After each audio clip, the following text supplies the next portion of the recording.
We have just done a card bend. Now I'll show you a pattern bend. And basically we're going to use the pipe that we've made off the card for our pattern. How we do that is, somebody comes walking in your shop and has a piece of pipe they want to carry out. They have a pattern. You'll be able to come back to the machine and make it.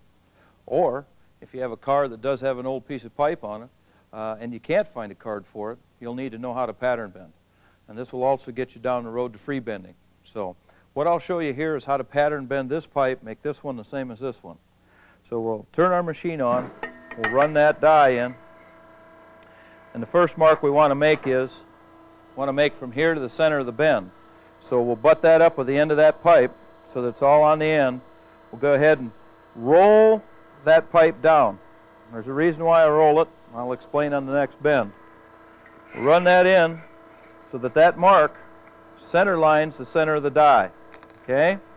We'll go ahead and lay our pattern up over the top. We can actually watch it come around, and you can actually do this over the top, or another good way to do it too is to get it behind. And the die and the back shoe will be at the same dimension. Okay? So you can actually look over the top of it, or you can fit it back behind here and watch the back shoes. Okay? So now we have that mark made, have it bent. We'll center that mark with the center mark here.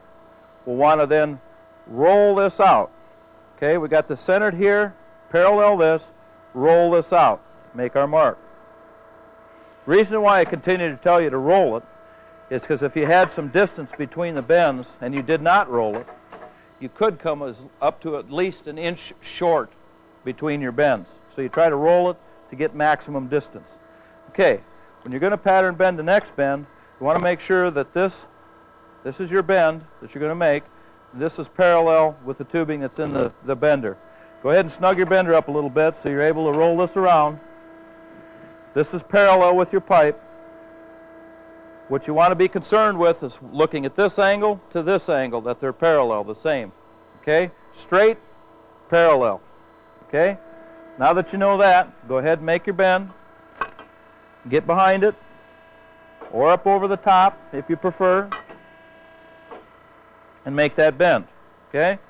Look at it, double check it over the top, center that line then with your center here, roll that out, make your mark, back your bender up,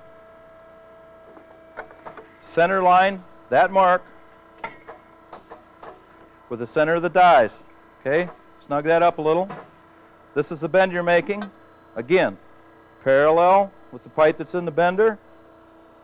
Lay this flat down on top of the dies. You can feel it move. One way or the other, you can feel it come center. Turn that back down. Look it through here that these angles are the same. This is parallel with your tubing. This gap is the same. You're sitting flat down on that. That's very important as well. Make sure you're flat down on that. Make your angle the same. Go ahead and snug your bender up. Take another look. Looks good. Make that bend. Again, you can do it behind or you can do it over the top. Center of the bend, center here, cut off point. Now you can cut your pipe off. Make the two slash marks like I've talked about earlier so that you know that that's a cut mark and not a bend mark. Now we have a pipe that's patterned to this one. Set that on the floor. We'll show how that lines up, how they look the same. Angles are the same, height is the same. We have a nice pattern.